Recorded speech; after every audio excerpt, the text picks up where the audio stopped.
Hare Krishna, Radhe Radhe. Welcome back to happy life with Kanha ji, जिसकी आज की वीडियो में आप हैं शिवानी के साथ।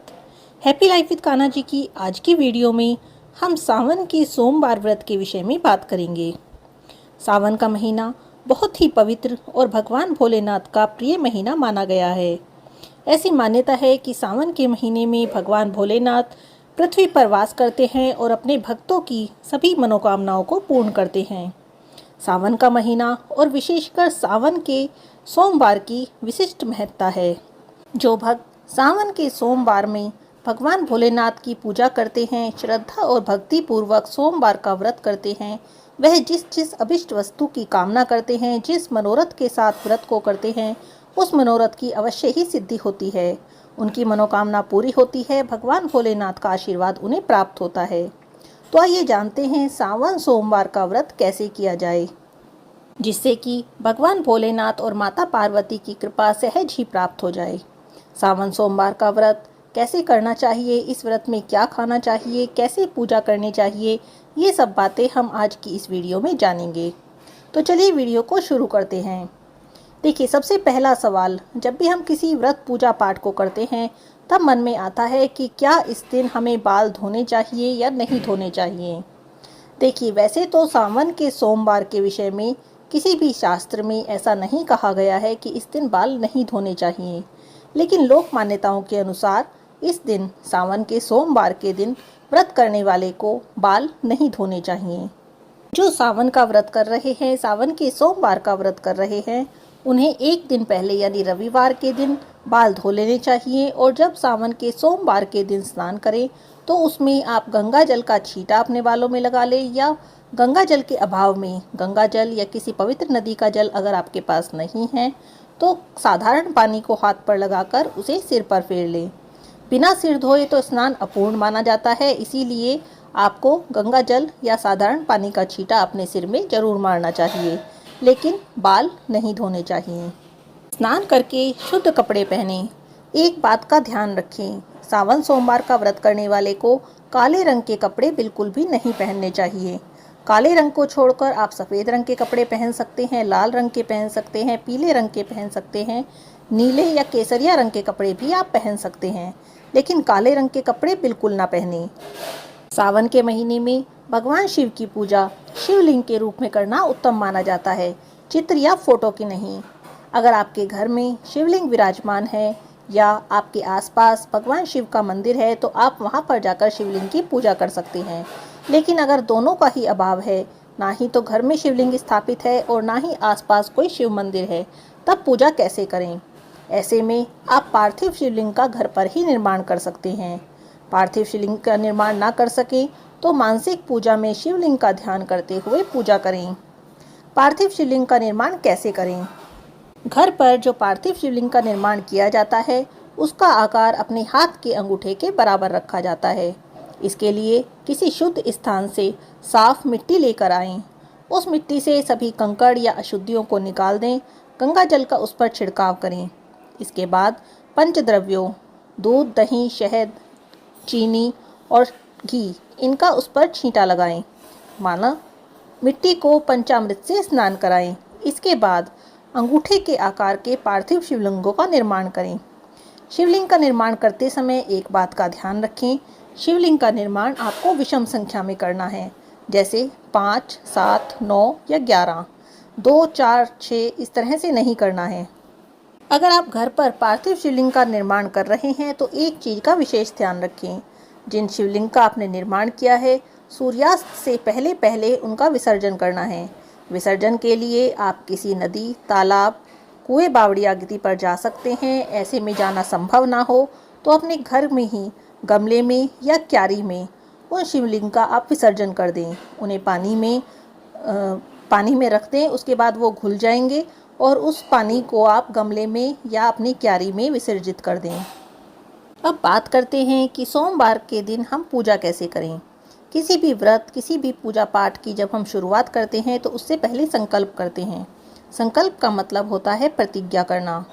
सावन सोमवार व्रत का जब आप संकल्प करें तो उसके लिए हाथ में आपको बिल्व पत्र लेना है, अक्षत लेने हैं, अक्षत यानी बिना टूटे फूटे चावल, सुपारी लेनी है, काले तिल, फूल, और कुछ पैसे, इनको हाथ में लेकर आप सावन सोमवार व्रत का संकल्प करें। अपनी जिस मनोकामना की पूर्ति के लिए आप सावन सोमवार के व्रत कर रहे हैं, उसका अपने मन में ध्यान करते हुए उमापति महादेव को मन में धारण करते हुए संकल्प करना चाहिए कि मैं महादेव और माता पार्वती की प्रसन्नता के लिए सोमवार व्रत का संकल्प कर रही हूँ।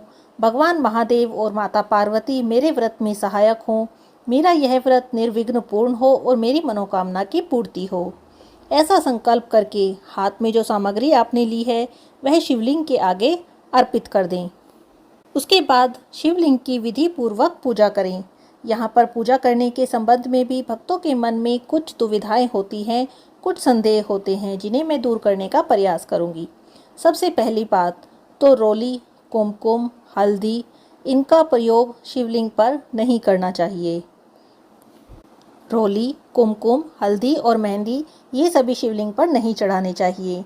अब आप कहेंगे कि पूजा की थाली में ये चारों सामग्री होती है, तो फिर इनका हम क्या करें?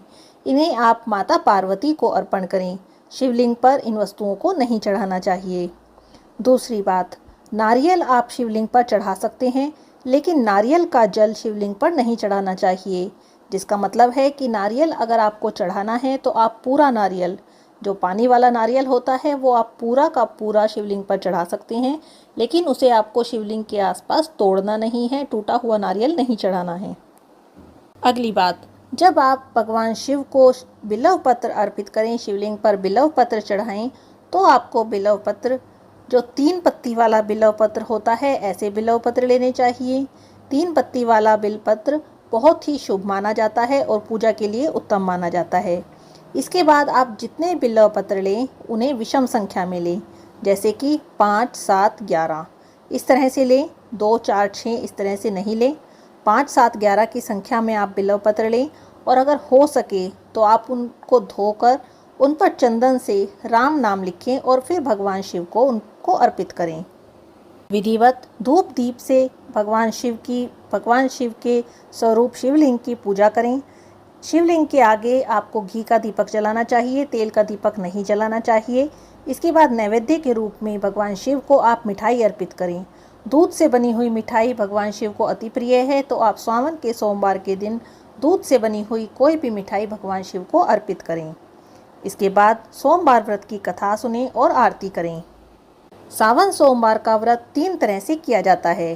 पहला निर्जल, दूसरा फलाहारी और तीसरा नॉर्मल भोजन वाला। तो अगर आपने निर्जल व्रत का संकल्प करना है तो आप निर्जल व्रत का संकल्प करें, फलाहारी व्रत का संकल्प करना है तो फलाहारी व्रत का करें, और अगर खाने वाले, भोजन करने वाले व्रत का संकल्प करना है तो भोजन करने वाले का करें। अगर आप निर्जल व्रत का संकल्प कर रहे हैं तब आप अपनी शक्ति के अनुसार, अपने शरीर की सामर्थ्य के अनुसार ही संकल्प करें। भगवान शिव का जो भी व्रत होता है वह 3 प्रहर तक चलता है। 3 प्रहर मतलब दोपहर 3 बजे तक। पहला प्रहर सुबह 6 से 9 तक माना जाता है, दूसरा प्रहर 9 से 12 तक और तीसरा प्रहर 12 से दोपहर 3 बजे तक माना जाता है।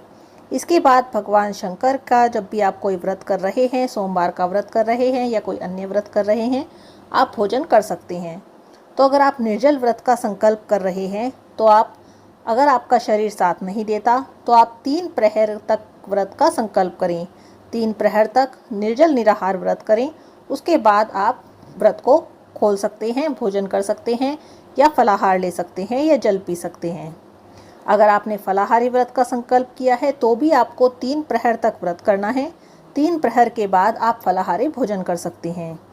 अगर आपने नॉर्मल खाने वाले व्रत का संकल्प किया है तो भी आपको 3 प्रहर के बाद ही भोजन करना चाहिए। इसमें आप भोजन कैसा भी कर सकते हैं, नॉर्मल दाल चावल, रोटी सब्जी, दही, खीर या कोई भी आप इसमें भोजन सामग्री ले सकते हैं, लेकिन ध्यान रखें प्याज लहसुन नहीं खाना है और सावन सोमवार व्रत करने वाले को मसूर की दाल भी नहीं खानी चाहिए। अगर आप निर्जल व्रत कर रहे हैं तब आप 3 प्रहर तक के व्रत का संकल्प कर सकते हैं, सूर्यास्त तक के व्रत का संकल्प कर सकते हैं या अगले दिन के सूर्योदय तक के व्रत का संकल्प कर सकते हैं। यह पूरी तरह आपके शरीर की सामर्थ्य के ऊपर निर्भर करता है कि आप कितनी देर तक निर्जल और निराहार रह सकते हैं। इस तरह विधि पूर्वक जो भी कोई सावन के सोमवार का व्रत करता है, श्रद्धा पूर्वक भगवान भोलेनाथ की पूजा करता है, उसके मन की कामना को भगवान भोलेनाथ अवश्य ही पूरी करते हैं। आज की इस वीडियो में बस इतना ही। हरे कृष्णा, राधे राधे।